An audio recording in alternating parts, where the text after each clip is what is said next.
சங்கீதம் 44:3.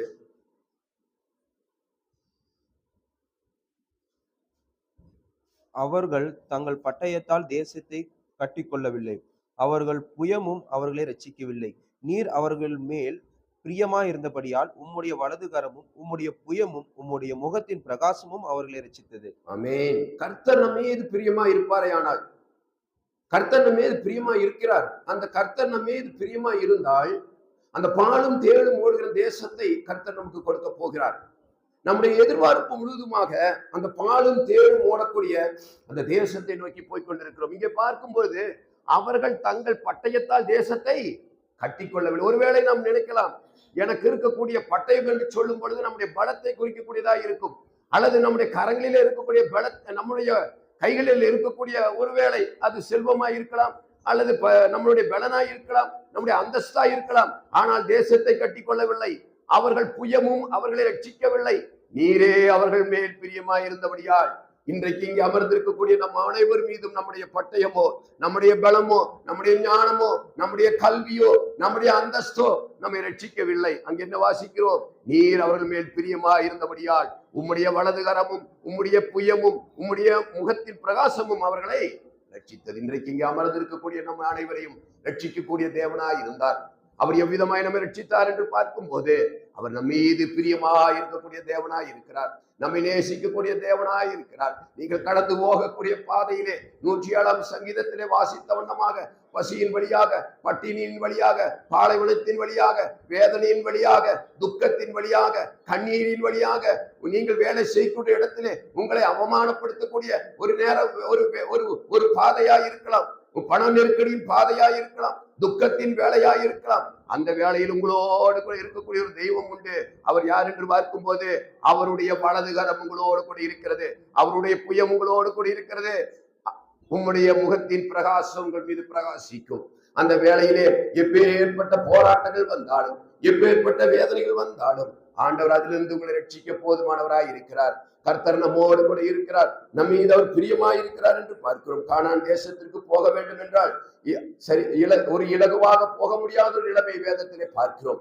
கிட்டத்தட்ட 40 வருடங்கள் இந்த பிரயாணத்தை தொடங்கினார்கள். அருமையான கர்த்தருடைய பிள்ளைகளே, ஆண்டவருக்குள்ளாக வந்து நாம் எகிப்து தேசத்திலிருந்து விடுதலை அடைந்து இப்ப கானானை நோக்கி பிரயாணமாய் போய் கொண்டிருக்கிறோம்.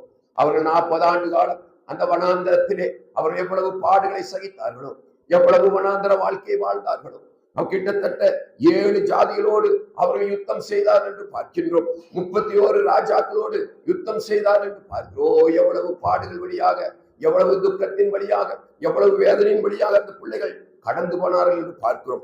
ஆனாலும் ஜெயிக்க அவர்கள் ராஜாக்களையும் அனைவரையும் ஜெயித்தார்கள் என்று பார்க்கிறோம். வாக்குத்தத்தம் கொடுத்தவர் அதை நிறைவேற்றுவதற்கு போதுமான தேவனாய் இருக்கிறார். உங்களை கரம் பிடித்து அழைத்த தேவன், உங்களுடைய முகத்தை நோக்கி கொண்டிருக்கூடிய தேவன். மகனே மகளே, ஓ கலங்காதே, திகையாதே.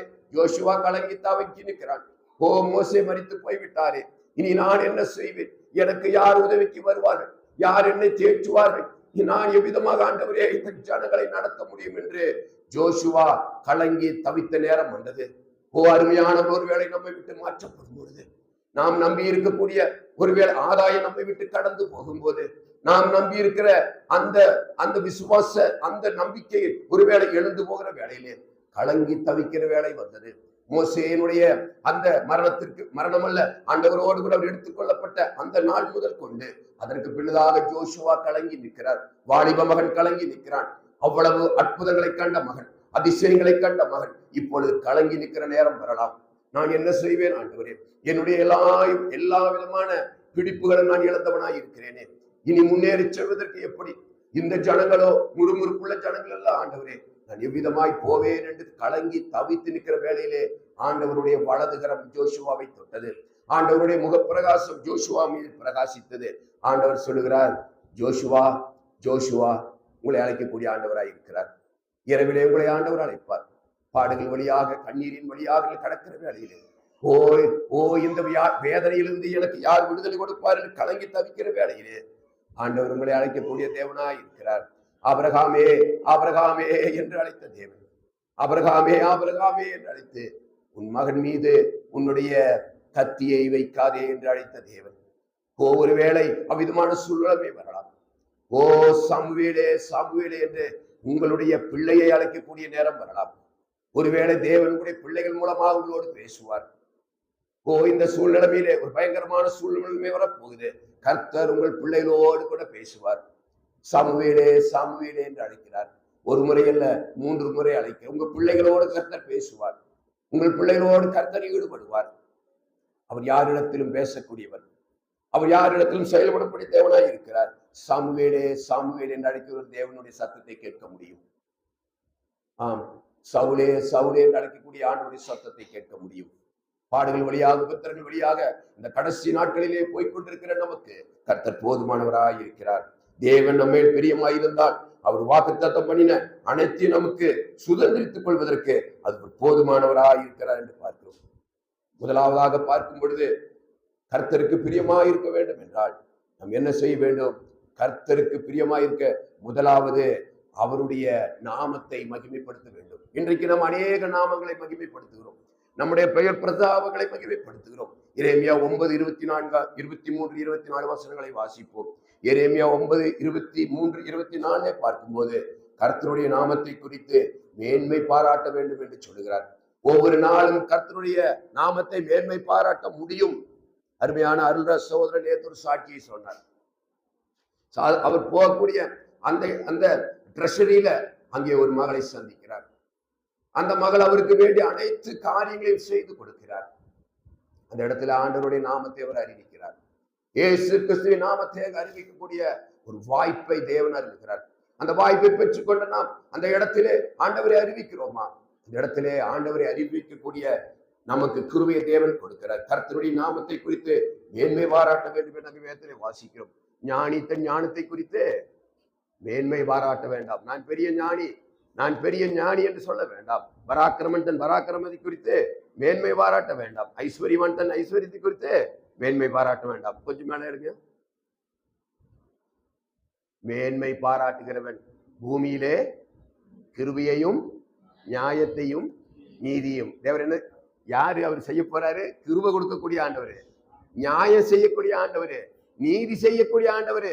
அந்த ஆண்டவர் செய்கிற கர்த்தர் என்று என்னை அறிந்து உணர்ந்திருக்க குறித்து மேன்மை பாராட்டும் என்று கர்த்தர் சொல்லுகிறார். இவைகளின் மேல்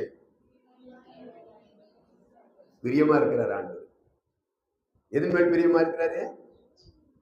காலேஜில் படிக்கிறோம், நம்ம ஒருவேளை டீச்சரா இருக்கலாம், அல்லது நம்ம பெரிய ஒரு பதவியில் ஆண்டவர் உங்க மேல வைத்தாலும் அந்த இடத்துல என்ன செய்ய வேண்டும் என்றால் அங்கே உங்களுக்கு என்ன செய்வார்? அவரு கிருபை செய்வார்.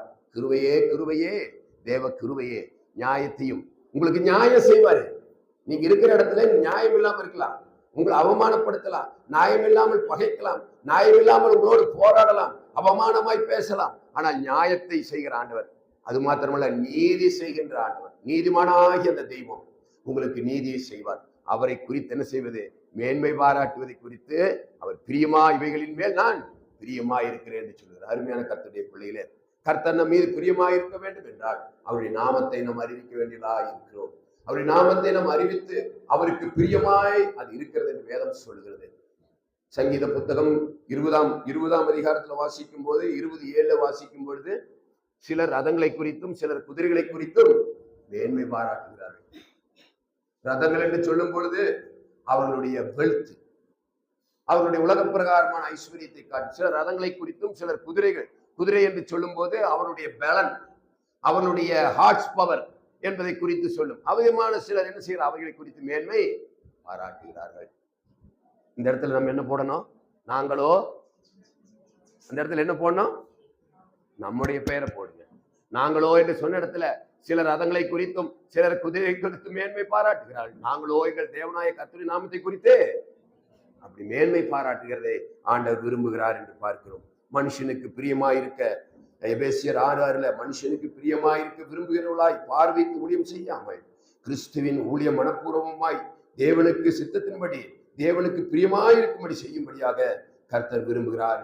முதலாவது பார்க்கும் பொழுது கர்த்தருடைய நாமத்தை குறித்து மேன்மை பாராட்ட வேண்டியவர்களாய் இருக்கிறோம். அதுதான் தேவனுக்கு மிகவும் பிரியமாய் இருக்கிறது என்று வேதம் சொல்லுகிறது. வரக்கூடிய நாட்களிலே ஆண்டவருடைய நாமத்தை நமக்கு வாய்ப்பு கிடைக்கிற எல்லா இடங்களிலும் எங்கெல்லாம் உங்களுக்கு வாய்ப்பு கிடைக்கிறதோ ஒவ்வொரு நாளும் அநேகரை சந்திக்கிறீங்க. காலையில உங்க வீட்டுல அதிகாலையில யாரு வர்றாங்க? அவங்கள ஆண்டவரை பத்தி சொல்லுங்க. உங்க வீட்டுல நான் கூட இப்பொழுது கூட சிந்திச்சேன்.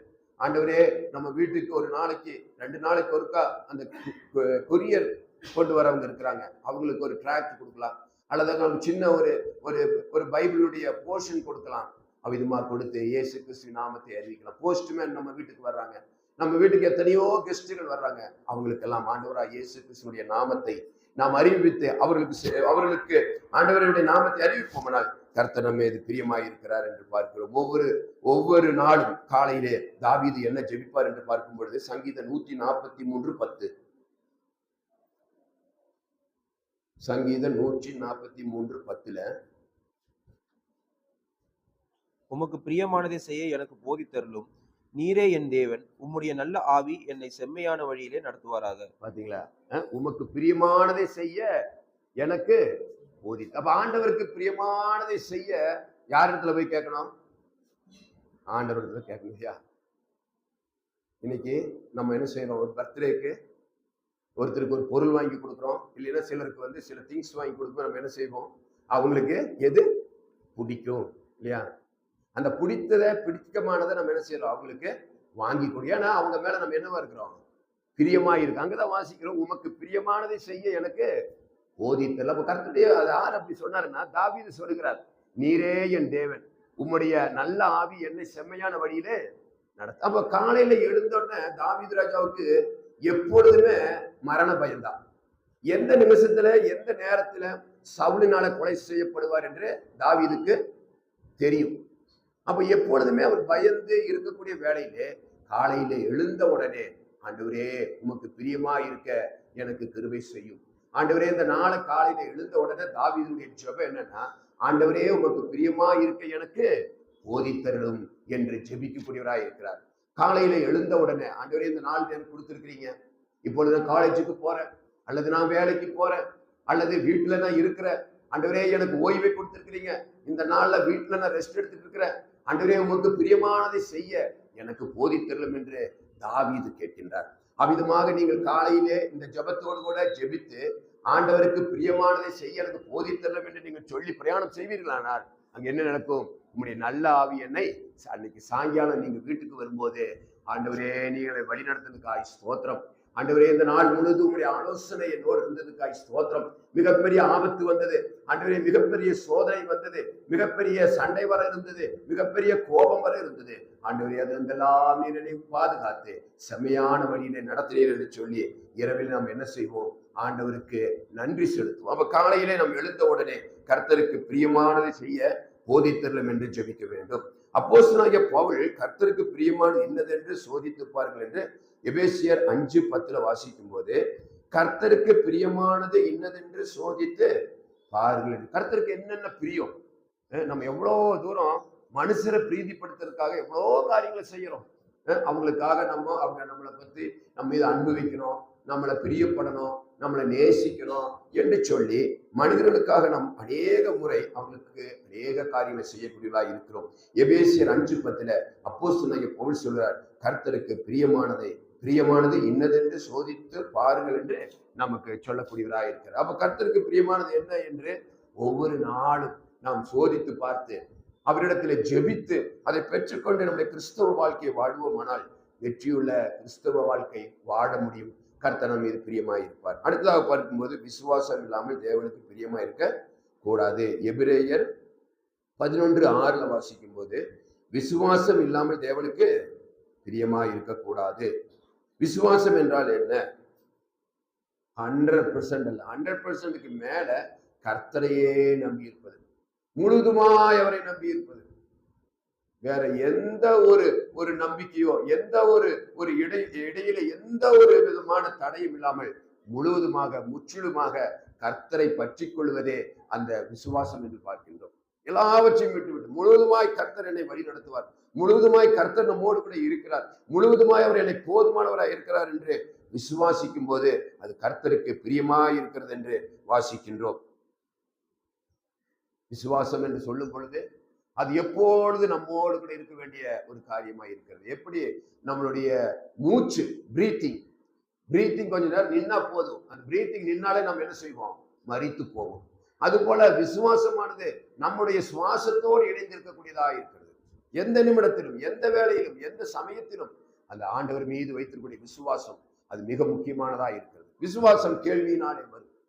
அந்த கேள்வியினாலே வந்த விசுவாசம் நமக்குள்ளே உறுதிப்படக்கூடியதா இருக்கிறது. விசுவாசம் கேள்வியினாலே வரும். கேள்வி தேவனுடைய வசனத்தினாலே வரும். அந்த விசுவாசம் எப்படி வரும் நமக்கு என்று பார்க்கும்போது, கர்த்தருடைய வசனத்தின் மூலமாக, கர்த்தருடைய வார்த்தையின் மூலமாக விசுவாசம் நமக்கு வரக்கூடியதா இருக்குது. விசுவாசத்தினாலே நீதிமான் பிழைக்கக்கூடியவனாக இருக்கிறார். நம்முடைய வாழ்க்கையிலே சில வேளையிலே நாம் தளர்ந்து போகக்கூடியவர்களாக இருக்கிறோம். விசுவாசத்திலே குறைவு ஏற்படக்கூடிய அநேக நேரங்கள் நம்முடைய வாழ்க்கையிலே கடந்து வந்திருக்கின்றது. அநேக முறை விசுவாசிக்கும் பொழுது சில நேரங்களிலே அது மிகவும் தூரமா இருக்கிறதாக நாம் நினைக்கக்கூடியவர்களாக இருப்போம். சில வேளையிலே சில காரியங்கள் ஆபிரகாமுடைய வாழ்க்கையிலே பார்க்கும் பொழுது, விசுவாசத்தால் நீதிமான், விசுவாசத்தினுடைய தகப்பன் என்று சொல்லக்கூடிய ஆபிரகாமுடைய வாழ்க்கையிலே ஒரு நீண்ட காலம் வாக்குத்தத்த சந்ததியை பெற்றெடுக்க 25 ஆண்டு காலம் அவர் காத்திருக்க வேண்டியதாக இருந்தது. 25 வருடங்களுக்கு பின்னதாகத்தான் அவருக்கு வாக்குத்தத்த சந்ததியை கிடைத்தது. அப்ப அந்த விசுவாசத்தால் தன் மகனை, அது மாத்திரமல்ல, அதற்கு பின்னதாக ஒரு மகன் கிடைத்தது. 25 வருடத்துக்கு பின்னதாக, அதற்கு பின்னதாக அந்த மகனை மறுபடியும் ஆண்டவர் என்ன சொல்லுகிறார்? அவனை கொண்டு போய் என்ன செய்யும்? மோரியா மலையிலே பலி செலுத்த வேண்டும் என்று சொல்லுகிறார். ஆண்டவரே என்று சொன்னீரே, என்னுடைய பிள்ளைகளை கடற்கரை மணலை போலவும் ஆகாயத்து நட்சத்திரங்களைப் போலவும் பெருக பண்ணுவேன் என்று சொன்னீரே. அப்படி இருந்து இப்பொழுது எனக்கு இருக்கக்கூடிய ஒரே மகனாகிய ஈசாக்கை கொண்டு போய் மோரியா மலையிலே பலி செலுத்த வேண்டும் என்று சொல்லுகிறீரே என்று ஒரு நிலை வந்த போதிலும் கர்த்தருடைய கட்டளைக்கு கீழ்ப்படிந்தார். விசுவாசத்தினாலே நீதிமான் பிழைப்பார் என்று சொன்னது போல அவர் விசுவாசத்தோடு கூட தன்னுடைய ஒரே பேரான குமாரனாகிய தன்னுடைய ஈசாக்கை இந்த மோரியா மலையிலே கொண்டு போகிறார். அங்கே மோரியா மலையின் மீது கொண்டு போய் அங்கே அவனுடைய கயிறுகளினாலே தன் மகனை கட்டி, அந்த அந்த மகனை வைத்து அந்த இடத்துல அந்த இருக்கக்கூடிய கற்களை எடுத்து பலிபீடம் கட்டி, பலிபீடத்தின் மேல் கட்டைகளை வைத்து, தன் மகனையே கட்டைகளை சுமக்க வைத்து, கையிலே தீபத்தை எடுத்துக்கொண்டு அங்கே சென்று மகனை கைகளையும் கால்களையும் கட்டி, அடுக்கப்பட்ட கல்லுகளுக்கு மேலாக விறகுகள், விறகுக்கு மேலாக அந்த ஈசாக்கை படுக்க வைக்கிறாங்க. நினைச்சு பாருங்க, அவன் என்ன ட்ரெஸ் போட்டிருந்தான், என்ன உடை அணிந்திருந்தார். விறகுக்கு மேலாக, கரடு முரடான அந்த விறகுக்கு மேலாக ஈசாக்கை படுக்க வைக்கிறார். அவர் அமைதியாய் இருக்கிறார். அந்த மகன் அமைதியாய் இருக்கிறார். கேட்கல அப்பாட்ட. ஒரே ஒரு கேள்விதான் அப்பாட்ட கேட்டார். அப்பா, விறகு நான் சுமந்து வருகிறேன், நீங்க கையில தீபம் வைத்திருக்கிறீங்க, 3 நாளா நம்ம பிரயாணமாய் போட்டு இருக்கிறோம், தீபத்துல எண்ணெய் ஊத்துறீங்க, அது எரியுதாண்டவரே. அப்பா, பலிபீடத்திற்கு ஆட்டுக்குட்டி எங்கே அப்பா? அப்பா, ஆட்டுக்குட்டி எங்கே அப்பா? அந்த மகன் கேட்ட போது அந்த தகப்பனுடைய வாயில் வந்த வார்த்தை, மகனே, தேவன் பார்த்து கொள்வார், தேவன் பார்த்து கொள்வார் என்று சொல்லி அவர்கள் அந்த மோரியா மலைக்கு 3 நாள் பிரயாணமாய் போய் அந்த மலைகளிலே இரவு பகலாக நடந்து அந்த கட்டையின் மீது தன் மகனை வைக்கும் போது அந்த மகன் என்ன சொல்லி, அப்பா, அவங்ககிட்ட கேட்டனே, நடந்து வரும்போது தகன பலிக்கு ஆடைக்கேன்னு கேட்டனே, கர்த்தர் பார்த்து கொள்வார் என்று சொன்னாய் அப்பா, இப்பொழுது என்னையே அந்த தகன பலியாக நீ படுக்க வைத்து விட்டாயே, கைகளையும் கால்களையும் கட்டுகிறாயே, அந்த கரடு முரடான அந்த கட்டையின் மீது என்னை படுக்க வைக்கிறாயே அப்பா என்று ஒரு வேளை மனதிலே சிந்தித்திருக்கலாம். தீரடியாய் இருக்கிறது, எண்ணெய் ஊற்றப்பட்டு விட்டது. இப்பொழுது தன்னுடைய பதம் நிறைந்த அந்த வாளோ கத்தியோ எடுத்து ஓங்குகிறார். எவ்வளவு ஒரு விசுவாசத்தை பாருங்க, அப்பாக்கும் மகனுக்கும். அந்த கத்தி ஓங்கும் போது பரலோகத்திலிருந்து ஒரு சத்தம், ஆபிரகாமே, ஆபிரகாமே, உன் பிள்ளையாண்டான் மீது கை போடாதே, உன் பிள்ளையாண்டானை வெட்டாதே, இதோ உனக்காக, உன் சந்ததிக்காக, இதோ உன்னுடைய குலத்திற்காக ஒரு ஆட்டுக்குட்டியை நான் அங்கே ஆயத்தப்படுத்தி வைத்திருக்கிறேன். ஒரு ஆட்டுக்குட்டியை நான் உனக்காக ஆயத்தப்படுத்தி வைத்திருக்கிறேன். முட்புதரிலே ஒரு ஆட்டுக்குட்டி, முழுவிலால் சூடப்பட்ட ஒரு ஆட்டுக்குட்டி, ஓரத்த வேர்வையிலே நமக்காக மரிக்க போகிற ஆட்டுக்குட்டி அந்த முட்களுக்குள்ளாக சிக்கி இருக்கிறது. மகனே, நீ போய் எடுத்து வா என்று சொல்கிறார். எவ்வளவு பெரிய விடுதலையை பாருங்க. நம்முடைய விடுதலைக்காக அந்த புதரில் இருந்து ஒரு ஆட்டுக்குட்டி அங்கே கொண்டு வரப்படுகிறது. அநேக நாட்களுக்கு முன்னதாகவோ எப்பொழுதும் நமக்கு தெரியாது, அந்த புதருக்குள்ளாக ஒரு ஆட்டுக்குட்டி சிக்கப்பட்டிருக்கிறது. அந்த ஆட்டுக்குட்டி அங்கிருந்து எடுத்து வருகிறார். மேலெல்லாம் காயங்கள், முட்களினால் இருக்கிற காயங்கள். அந்த ஆட்டுக்குட்டியை கொண்டு வந்து அங்கே பலியிடுகிறதை பார்க்கிறோம். ஓ, எவ்வளவு நல்ல ஆண்டவர்! உங்களையும் என்னையும் நேசித்த ஆண்டவர், எங்களை நம்மை மீட்கும்படியாக, நம்மை அந்த அந்த கொடூர பலியிலிருந்து விடுதலை செய்யும்படியாக தேவாட்டுக்குட்டியை ஆண்டவர். இதுதான் விசுவாசம். அந்த விசுவாசத்தினாலே இன்றைக்கு நாம் அனைவரும் இங்கே அமர்ந்திருக்கிறோம். விசுவாசத்தினாலே நீதிமான் பிழைப்பார் என்று பார்க்கிறோம். ஆண்டவராய் இயேசு கிறிஸ்து நமக்காக அந்த விசுவாசத்தினாலே இன்றைக்கு நாம் பிழைத்திருக்கிறோம். விரைவாக இன்னொரு செய்தி போய் அடுத்தபடியாக கர்த்தருக்கு பிரியமாய் இருக்க வேண்டுமானால் அவருக்கு கீழ்ப்படியுதல் மிக முக்கியம். அதை மாத்திரம் சொல்லி நிறைவு செய்கிறேன். 1 சாமுவேல் 15:22 பார்க்கும்போது அங்கே சவுலிடத்திலே அந்த சாமுவேல் சொல்கிறதை பார்க்கிறோம். இங்கே பாருங்கள், 1 சாமுவேல் 15:22 வாசிக்கும் போது, அதற்கு சாமுவேல், கர்த்தருடைய சத்தத்திற்கு கீழ்ப்படுகிறதை பார்க்கிலும் சர்வாங்க தகன பலிகளும் கர்த்தருக்கு பிரியமா இருக்குமோ? பலியை பார்க்கிலும் கீழ்ப்படிதலும் ஆட்டுக்கடாக்களின் இனத்தை பார்க்கிலும் செவி கொடுத்தலும் உத்தமம். அருமையான ஒரு வேத வார்த்தையை கர்த்தர் நமக்கு அருளி இருக்கிறார். அதற்கு சாமுவேல் சொல்லக்கூடிய ஒரு வார்த்தையை பாருங்கள். கர்த்தருடைய சத்தத்திற்கு கீழ்ப்படுகிறதை கர்த்தருடைய சத்தம் எப்பொழுது உங்களுக்கு கேட்டுட்டே இருக்குங்க. நீங்க நினைக்கலாம், எனக்கு ஞாயிற்றுக்கிழமை சர்ச்சுக்கு வரும்போதுதான் இந்த 2 மணி நேரத்துல தான் கர்த்தருடைய வார்த்தை கிடைக்கும் என்று ஒருவேளை நீ நினைக்காதீர்கள். கர்த்தருடைய வார்த்தை 24 மணி நேரமும் உங்களோடு கூட பேசிக் கொண்டிருக்கும். கர்த்தருடைய வார்த்தை 24 மணி நேரமும் உங்களுடைய இருதயத்திலே தொனித்துக் கொண்டிருக்கும். ஏனென்றால் பாவத்தை குறித்தும் நீதியை குறித்தும் நியாய தீர்ப்பை குறித்தும் கண்டித்து உணர்த்தக்கூடிய பரிசுத்த ஆவியாக தேவன் நமக்குள்ளே இருப்பதினாலே எப்பொழுதுமே அவர் நம்மளை போக்கஸ் பண்ணிட்டே இருப்பாரு. எப்பொழுதுமே நம்மோடு பேசிட்டே இருப்பாரு. எப்பொழுதுமே நம்ம உணர்த்திட்டே இருப்பாரு. சில வேளையில நம்ம செய்யறது எல்லாம் பார்த்துட்டு தான் இருக்காரு. ஒருவேளை மனிதனுக்கு மறைக்கலாம்.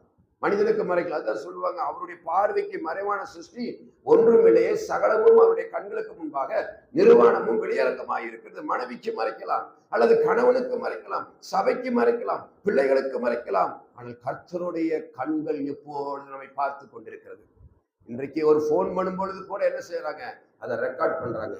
இன்னைக்கு நம்ம ஒருத்தர் கூட வீடியோ கால் பண்ணும்போது அது ரெக்கார்ட் பண்றாங்க.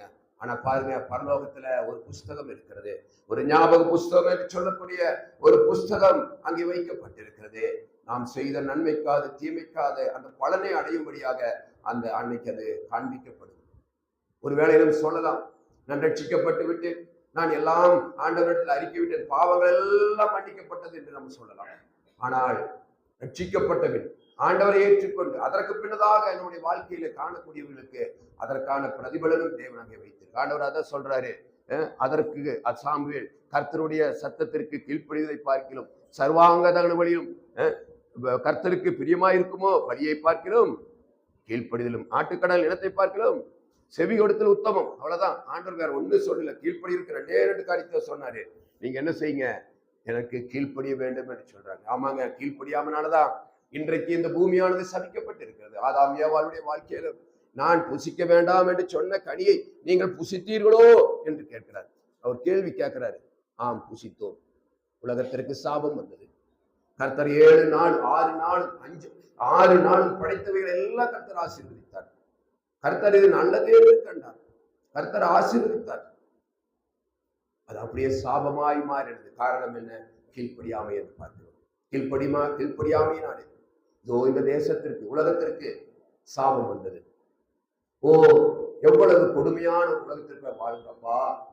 இன்னைக்கு நம்ம காலையில எழுந்திருச்சு மாலை வீடு திரும்புவது எவ்வளவு ஒரு கடினமான ஒரு வாழ்க்கையா இருக்கிறது. வண்டியில போக முடியல, கார்ல போக முடியல, நடந்து போக முடியல, பஸ்ல போக முடியல. ஏன்னா ஒரு கேரண்டி இல்லாத ஒரு நம்பிக்கை இல்லாத உலகத்திலே வாழ்ந்து கொண்டிருக்கிறோம். மத்தியில் ஆண்டவர் நம்மோடு கூட இருக்கிறார், நம்மை வழி நடத்துகிறார். காரணம் என்னவென்றால் கீழ்ப்படியாமை. நினிவேக்கு போ, இல்லை நான் தர்சீசுக்கு தான் போவேன். நினிவேல் போய் பிரசங்கம் பண்ணு, போக மாட்டேன், நான் தர்சீசுக்கு தான் போவேன். ஏன்? என்கிட்ட பணம் இருக்கு என்று சொல்லி ஆண்டவர் நினிவேக்கு போக சொன்ன போது தர்சீசுக்கு பணம் கொடுத்து, பணம் கையில் இருக்கு, நிறைய பணம் இருக்கு. ஆண்டவர் சொல்லாட்டி என்ன, நான் போறேன்னு டிக்கெட் வாங்கி போனார். போனது மட்டுமல்ல, அவருடைய வாழ்க்கை அதோடு நித்திரைக்குள்ளாய் போய்விட்டார். கர்த்தரை விட்டு விலகி போகக்கூடிய வாழ்க்கை, கீழ்ப்படியாமையுடைய வாழ்க்கை அடுத்தது முதல் வர்றது. அவருடைய வாழ்க்கையில அவங்க கீழே டவுன் டவுன் டவுன் கீழ்ப்படியாமையினாலே கீழே போனாங்க. எங்க போனாங்க? அவன் கப்பலினுடைய அடித்தட்டுல போய் படுத்துக்கிறான். ஏன்? அவன் கர்த்தருக்கு கீழ்ப்படியல. கர்த்தருக்கு கீழ்ப்படிய பிள்ளைங்க மேல பார்ப்பாங்க. ஆதாம் ஏவல் கர்த்தருக்கு கீழ்ப்படியவில்லை. அவங்க எங்க போனாங்க? அவங்க விருட்சங்களுக்குள்ள செடிக்குள்ள போய் ஒளிஞ்சுக்கிறாங்க. கீழ்ப்படியாமையினுடைய விளைவு. நினிவேக்கு போய் சொல்வதற்கு இங்கே போன அவருடைய வாழ்க்கையை நாம் விவரித்து சொல்ல தேவையில்லை. கீழ்ப்படியாமை. முதலாவது கர்த்தருக்கு கீழ்ப்படிய வேண்டும். கர்த்தருடைய வார்த்தைக்கு கீழ்ப்படிய வேண்டும். கர்த்தர் சொல்லுகிறபடி நம்ம செயல்பட வேண்டும். ஆசீர்வாதம் நம்மை மேலும். இரண்டாவது, தாய் தகப்பனுக்கு கீழ்ப்படிய வேண்டும். பிள்ளைகளாக இருக்கிற நாம் பேரண்ட்ஸுக்கு கீழ்ப்படிய வேண்டும். அடுத்தபடியாக நீங்க உலகத்தினுடைய சட்ட திட்டங்களுக்கு கீழ்ப்படிய வேண்டும். குழந்தைகள் ஸ்கூல்ல அந்த சட்ட திட்டங்களுக்கு, அங்க இருக்கிற டீச்சர்களுக்கு கீழ்ப்படிய வேண்டும். ஆபீஸ்ல வேலை செய்யறவங்க நாம் கீழ்ப்படிய வேண்டும்.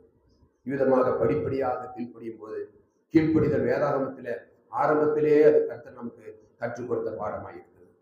கீழ்ப்படியாமையினாலே விழுந்து போன அநேகரை குறித்து கர்த்தர் வேதம் சொல்லுது. அதுபோல கீழ்ப்படிந்ததினாலே ஆசீர்வதிக்கப்பட்டவர்கள் அநேகர் வேதம் சொல்லுது. நம்முடைய வாழ்க்கையிலே கர்த்தருக்கு பிரியமாய் இருக்க வேண்டும் என்றால் 3 காரியங்களை இன்றைக்கு சிந்தித்தோம். முதலாவது, கர்த்தருடைய நாமத்தை நாம் பிரஸ்தாபப்படுத்த வேண்டும். அவருடைய நாமத்தை கனப்படுத்த வேண்டும். அது கர்த்தருக்கு பிரியமாய் இருக்கிறது. இரண்டாவதாக நாம் பார்த்தது கர்த்தருக்கு பிரியமானது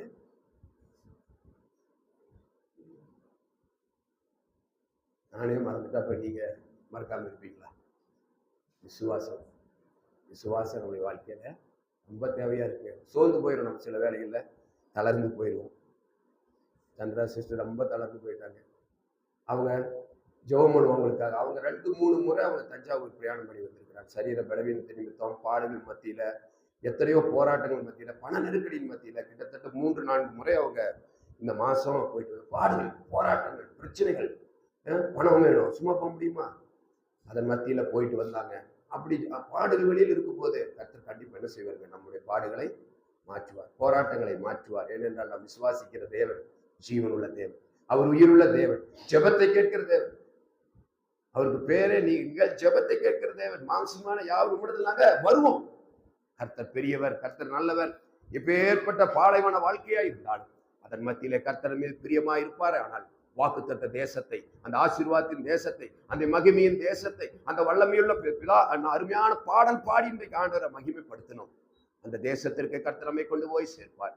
கண்ணீர் இல்லாத, துக்கம் இல்லாத, வேதனை இல்லாத, பாடு இல்லாத அந்த நித்திய ராஜாவினுடைய அந்த மகிமைக்குள்ளாக கர்த்தர் நம்மை சேர்க்க போகிறார். நாள் நெருங்கி விட்டது. விரைவில் அவர் வரப்போகிறார். அவரோடு கூட வாழ கர்த்தர் கிருபை செய்வாராக. கர்த்தருக்கு பிரியமாயிருக்க ஆண்டவரே எனக்கு கற்றுத்தாரும் ஐயா. காலையிலே உம்முடைய வசனத்தினால் என்னை திருப்தியாக்கும் ஐயா. உமக்கு பிரியமானதை செய்யும்படியாக எங்களை பலப்படுத்தும் ஆண்டவரே என்ற ஜெபத்தோடு கூட ஒவ்வொரு நாள் காலையிலும் நாம் எழுந்து கர்த்தர் முன்பாக நிற்கும்படியாக கர்த்தர் எனக்கும் உங்களுக்கும் கிருபை செய்ய நாம் ஜெபத்தோடு கூட கர்த்தருடைய சமூகத்திலே கர்த்தருக்கு நன்றி செலுத்துவோம். அவருடைய நாமமே இன்றும் என்று சதா காலங்களில் மகிமைப்படுவதாக. ஆமென்.